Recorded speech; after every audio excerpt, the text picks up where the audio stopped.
Fear here, coming back with another retro review for you. I had an idea for the book that I wanted to review for my second retro review, but in my reading, clearing out my backlog stuff, I came across a book that I haven't stopped really thinking about it since I've read it, and I read it a few days ago. So, I think I read it a week ago, actually. So, if a book sticks with you that long, that's more than most modern books stick with you.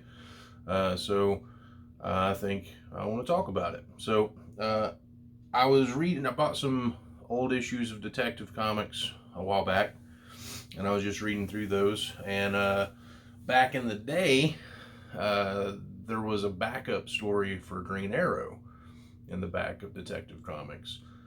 And the issue of Detective Comics that I read was okay. But the Green Arrow story was written by Alan Moore. And I was like, whoa, Alan Moore, what the heck? And the art was by Klaus Janson. I was like, this is a friggin' super team in this backup story, dude. So I read it, and it was interesting. And so I looked to see if I had the next part of it, and I did. So I got in my trusty cabinet here and pulled out the second part of it, and I finished reading. I read the backup story first, because that's the whole reason I pulled the comic out, to finish it off. And it wasn't spectacular or anything. It was good, especially as far as backup stories go. And then I was like, well, I've already got the comic out. I'm going to rebag it now, so I might as well read the main story. And now you're caught up. So now let's talk about the main story of today's retro review, Detective Comics number 550. This copy is not in the best shape. When I bought it, I don't think that I realized that it had this damage up here. But I will be buying another copy of this to replace this one, one that's in better condition. So this story is about this kid named Joey Redwine. All right. And so the story starts out, he's running from the cops, and he's gone up a fire escape, and he's heading for the rooftops of Gotham. And he's got a candle, like a golden candlestick holder in his hands. And so you're like, well, the cops are chasing him because he's got this candlestick. And so he's on the rooftops, and he's like, I escaped, I made it, I'm good. And then Batman shows up, and he's like, I see you now, Redwine, and I know what you've done. The call is on every police radio in the city. And it's like, why are they after this guy? Who do you steal this candlestick from? Is this from like a museum? What's going on? And as you can see, he's just a normal thug kid. He's wearing a leather jacket and some jeans. He's got like a leg bracelet on to look all 80s gang thug cool. And so he's like, doing the whole typical, you're not taking me in, Batman. And he runs from Batman. And so he runs, and he's going to jump across from the rooftop he's on to another roof. And Batman's like, don't do it, man, you're not going to make it. And so he jumps, and no, he was not going to make it at all. So you got this really cool title page of Batman leaping across the rooftop and catching him as the candlestick falls. And so here we see that it was written by Doug Moench, and the artists are Pat Broderick and Bob Smith. I don't know who those people are. Never heard of those two artists. I maybe have heard of Bob Smith. It's a very common name. I don't know the artist, but I very much know Doug Moench, and he's a very, very good Batman writer. So Batman, back to the story, Batman saves this kid's life and helps him up on the roof.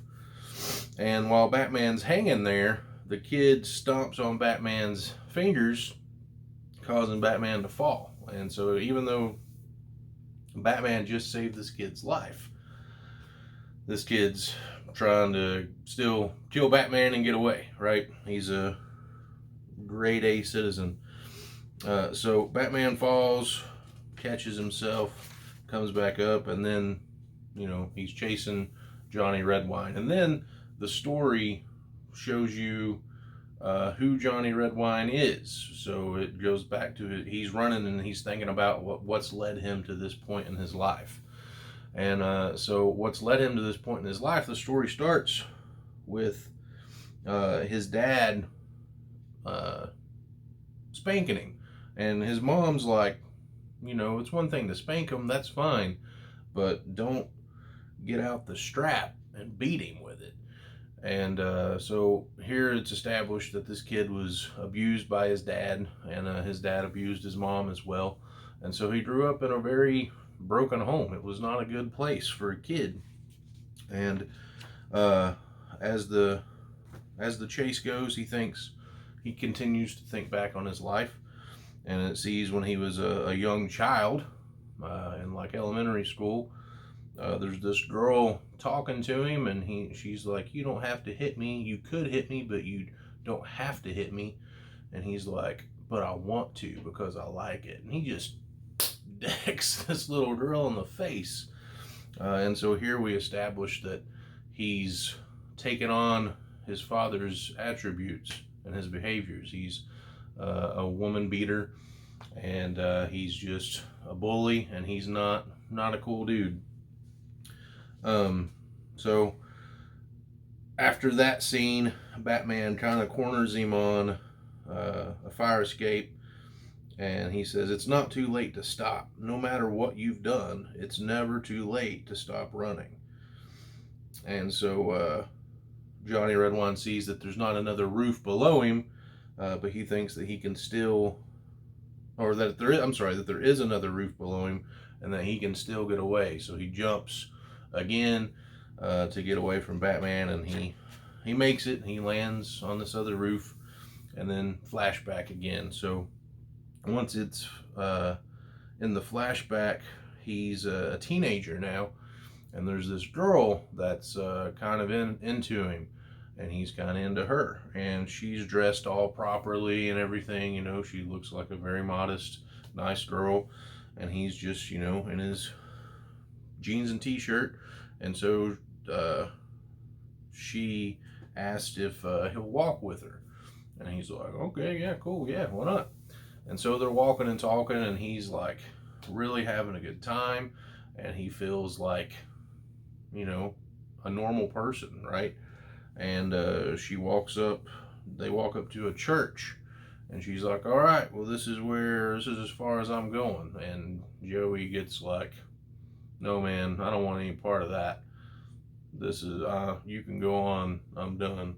And she's like, "You come in with me, Joey." And he's like, "No way, I got better stuff to do." And so he leaves, and that's the last time we see Gloria, the girl that he was into, and she was into him. And then it shows that later that night, after he had left Gloria and she'd went to church, he went back to the church, and he was just like angry and mad at himself. Why couldn't I go in? And he's like, it's like he's mad at God, and he's like just yelling, and just he's breaking down, and he throws a rock through the window and breaks it, and runs off. And then later he's like in a fight in school, and he's fighting over some dude's girlfriend, and a lady teacher gets involved, and he winds up punching the freaking teacher and getting kicked out of school. And then it shows him later where he's married. He's got a wife and a kid, and he's just like his dad, man. He's violent, he's angry, he's hateful, and he's going to beat this baby. It's not even a toddler, it's a baby. And she's like, if you do this, if you hit me, it's over. And he hits her, knocks her a good one, and then from there it goes into drugs, and his life just keeps spiraling down. And so he feels like he's hit rock bottom, but he's not yet. He's got one more step to take before he's hit rock bottom. And so he's done the drugs, and he's addicted to them now, and he needs more of them, but he doesn't have any money. And he finds himself back in the church that Gloria took him to all those years ago, and she invited him in.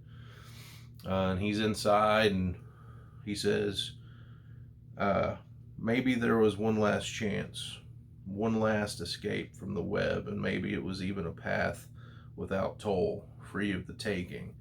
But if this was such a high and mighty sanctuary of the spirit over the flesh, why were the candlesticks made of gold? And so, it's in this moment where he's in the church, and he's wondering, maybe I can be different. Maybe I can change. Maybe I don't have to stay on this path that I've been on since I've been a kid. Maybe I can just change it all right here. But then he's tempted by the gold, and he gives into that temptation, and suddenly a nun comes in, and she says, "Joseph, is that you?" And he recognizes her, and it's Gloria from all those years ago. That's the first time they've seen each other since that happened. And she asks, "Is there some way that I can help you?" And he says, "Not now, sister." And he hits her in the head with the candlestick that he's stealing. And you can tell from this panel here that he's really taking out some aggression on her. And so then we go back to the rooftop, to the corner where he's at on the rooftop. And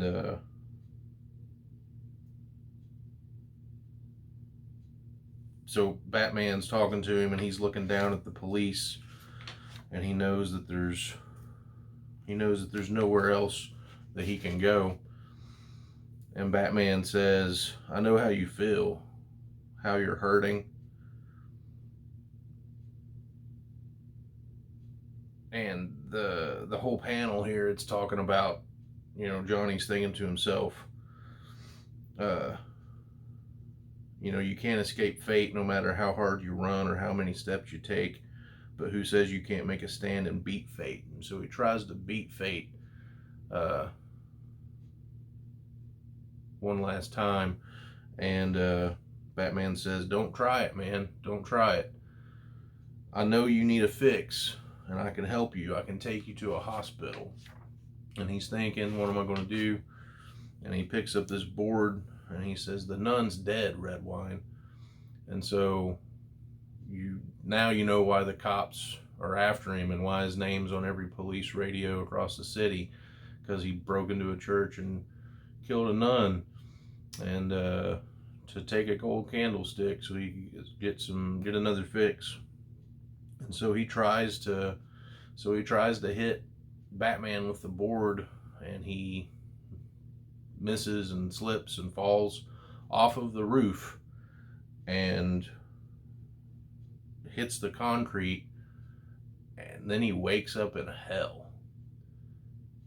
And when that happens, it's just like the whole story. It talks about this web that his life has been weaving, and how each step lower, each descent that he was taking in his life was like another leg of a spider. And so that final fall off the rooftop was like the spider's ninth leg, which is what the story's called. And he's in this spider's web, and it's like there's these demons and stuff, and it's like he's finally here. And it was just, when he wakes up in hell, you don't expect that. out of, like, you know, a Batman comic book, because Batman's like street level crime, and yeah, he's got some crazy villains and stuff, but you know, it's just it was just Batman chasing this kid, this thug. And I don't know, man, just when he woke up in hell, it just really struck me, because you know, it, to me, the moral of this book, the moral of this story that Doug Moench was telling, is that you don't have to do what you were conditioned to do, and you don't have to react how you think that you're supposed to react. You can, you don't have to give in to fate. I like what Sarah Connor says in Terminator 2, there's no fate but what we make. And that you know, Johnny didn't have, Joey didn't have to let his life become what it was. Yes, he had a very hard life as a kid, but so does a lot of people, and they don't let that determine who they're going to be for the rest of their life.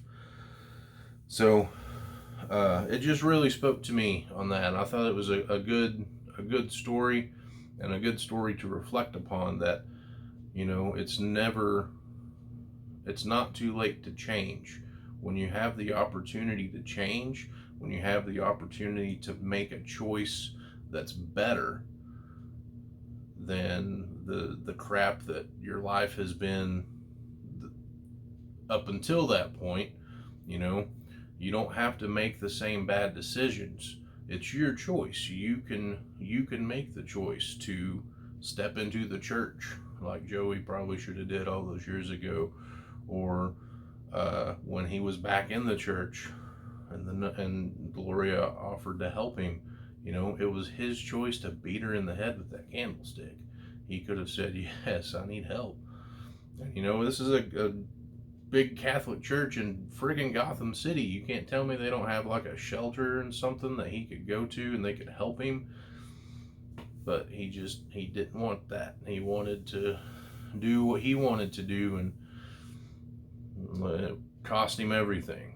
And so that story just really spoke to me. I know I've read that comic before, but it just, I don't know. It was, I guess maybe I was half asleep when I read it. I don't know, but it just really struck me this time. So, Detective Comics number 550. A great book, a very powerful book, a book that I am happy to have read and happy to have shared with you. So that's my retro review for the week. I hope you enjoyed it. I hope it resonated with you. And you know, let the moral of the story work in you. Don't let yourself make bad choices just because they're the same types of choices you've always made, or they're the choices that people would expect you to make. It's your choice. You make the choice that's best for you. And it's never too late to turn from where you're at. You can always find redemption. It just may be a long, hard road to get there. So let me know what you think in the comment section. If you liked it, give me a thumbs up. Subscribe, hit the notification bell so you know when I upload more videos. And thank you very much for watching. And until next time, take it easy.